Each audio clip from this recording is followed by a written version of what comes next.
Haleluya. Selamat pagi Bapak Ibu Saudara yang dikasihi Tuhan Yesus Kristus. Kembali lagi di acara yang kita tunggu-tunggu, yaitu sarapan. Makanan yang sesungguhnya bagi hati kita. Sarapan rohani. Ya, pada pagi hari ini sebelum kita memulai aktivitas, saya mau membagikan berkat supaya hidup kita pada hari ini semakin semangat. Tentunya berkat dari Tuhan Yesus.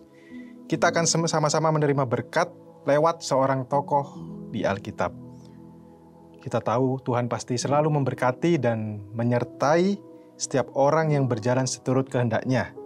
Contohnya kalau di dalam Alkitab seperti yang sudah sering kita dengar, Abraham, kemudian Ishak, Daud, Daniel, Gideon, Deborah, Yohanes Pembaptis, Petrus, dan yang lainnya.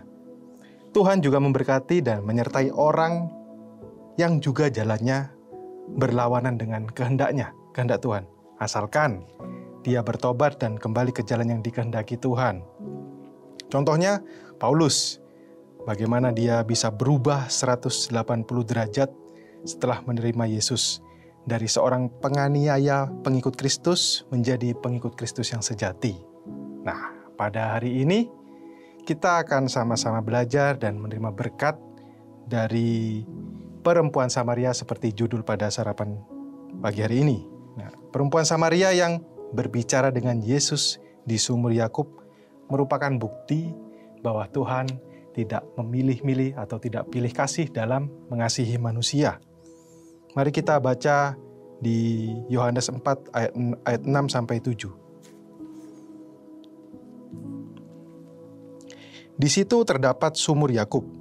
Yesus sangat letih oleh perjalanan, karena itu ia duduk di pinggir sumur itu hari kira-kira pukul 12. Maka datanglah seorang perempuan Samaria hendak menimba air. Kata Yesus kepadanya, "Berilah aku minum." Yesus bertemu dengan perempuan Samaria tersebut kira-kira pukul 12. Nah, saat Yesus duduk di pinggir sumur jam 12, perempuan Samaria itu datang untuk menimba air. Pertanyaannya, mengapa menimba air pada saat pukul 12? Mengambil air pada saat pukul 12, siang-siang dan panas terik. Nah, kalau kita membaca di ayat 16 sampai 18, tetap di Yohanes 4, kata Yesus kepadanya, "Pergilah, panggillah suamimu dan datang ke sini." Kata perempuan itu, "Aku tidak mempunyai suami." Kata Yesus kepadanya, "Tepat katamu bahwa engkau tidak mempunyai suami, sebab engkau sudah mempunyai 5 suami dan yang ada sekarang padamu bukanlah suamimu. Dalam hal ini engkau berkata benar." Sebagai perempuan yang berasal dari Samaria, dia tidak disukai oleh orang Yahudi. Sebagai perempuan dengan moral yang rendah, hidup bersama dengan seorang laki-laki tanpa nikah, ia tidak disukai masyarakatnya sendiri, oleh warganya sendiri. Hal ini yang membuat perempuan Samaria itu mengambil keputusan untuk mengambil air di waktu yang tidak lazim, supaya dia tidak bertemu dengan orang banyak, menghindari orang banyak. Karena biasanya kaum perempuan mengambil air di pagi atau sore hari secara bersama-sama. Nah, dari yang kita baca barusan, berkat apa yang kita dapat dari hal ini? Yesus adalah seorang Yahudi. Orang Yahudi berseteru dengan orang Samaria. Bahkan orang-orang Yahudi yang melakukan perjalanan di antara Galilea dan Yerusalem itu menghindari lintasan jalur yang terpendek, yaitu melalui Samaria. Di Yohanes 4 ayat 9 dikatakan, "Maka kata perempuan Samaria itu kepadanya, 'Masakan engkau seorang Yahudi minta minum kepadaku seorang Samaria? Sebab orang Yahudi tidak bergaul dengan orang Samaria.'" Berkat yang kita terima, Yesus menabrak hal itu dan berbicara dengan orang Samaria. Jadi apapun latar belakang kita dicintai dan diterima oleh Tuhan Yesus. Perempuan Samaria ini tidak melakukan apa-apa untuk membuat Yesus tertarik, tetapi karena kasih-Nya adalah sebuah pemberian dan anugerah. Kasih Yesus adalah sebuah pemberian dan anugerah, bukan karena perbuatan kita, tapi murni karena anugerah-Nya. Kemudian yang selanjutnya, berkat selanjutnya yang kita dapat, Tuhan rindu untuk berelasi atau berhubungan dengan kita. Ada percakapan antara Yesus dan perempuan Samaria yang menandakan Dia, Yesus ini datang ke dunia tidak hanya untuk menebus dosa, tetapi juga berelasi dengan manusia, rindu untuk terus berkomunikasi dengan kita. Mari kita jalin komunikasi yang erat dengan Tuhan, karena Dia siap mendengar dan menyegarkan kita dengan kebenarannya. Kemudian ada berkat lagi. Apa yang kita dapat dari percakapan antara Yesus dan perempuan Samaria ini? Pada saat perempuan Samaria itu bilang di Yohanes 4 ayat 17 dan 18 yang tadi sudah saya baca, Yesus tahu bahwa perempuan Samaria itu bergonta-ganti pasangan, tetapi tidak ada penghakiman keluar dari mulutnya, mulut Yesus. Jadi meskipun perempuan Samaria ini berjalan di luar kehendak Tuhan, maksudnya tidak sesuai dengan kehendak Tuhan, dia bergonta-ganti pasangan, tetapi saat Yesus bertemu dengan perempuan Samaria ini, dia tidak menghakimi. Dia ingin kita mengakui dengan jujur dan rendah hati apa yang telah kita lakukan.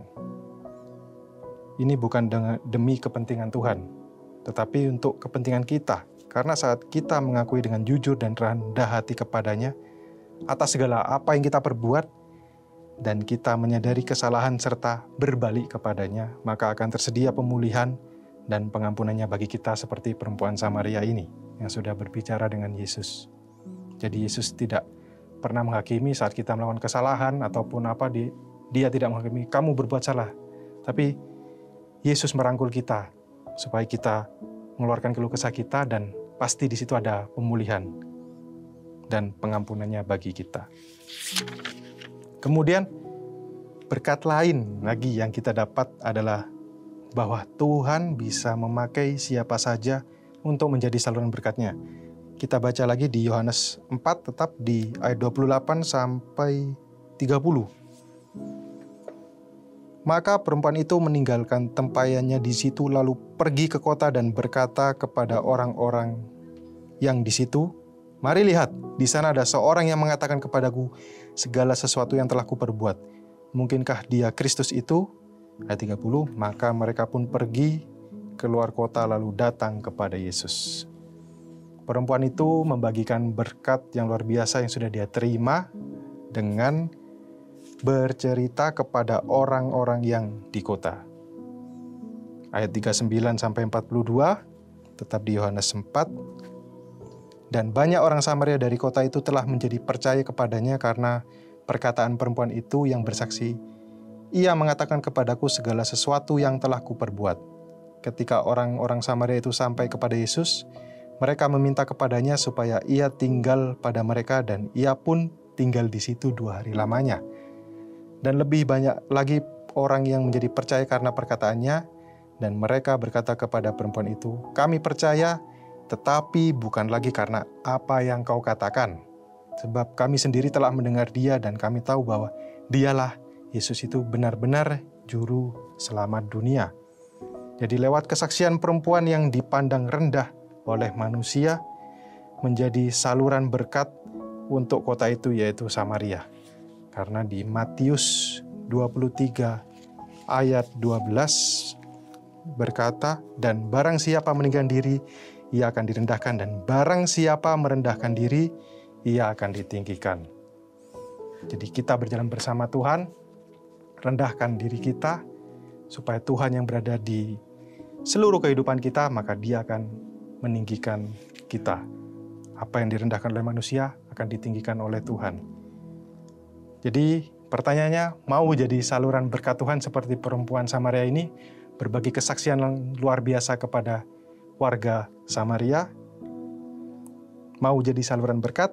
Nah, mari Bapak Ibu Saudara, mari kita buka hati kita, persilakan Yesus masuk dan pimpin seluruh kehidupan kita, supaya kita berjalan sesuai dengan kehendak-Nya dan menjadi saluran berkat-Nya.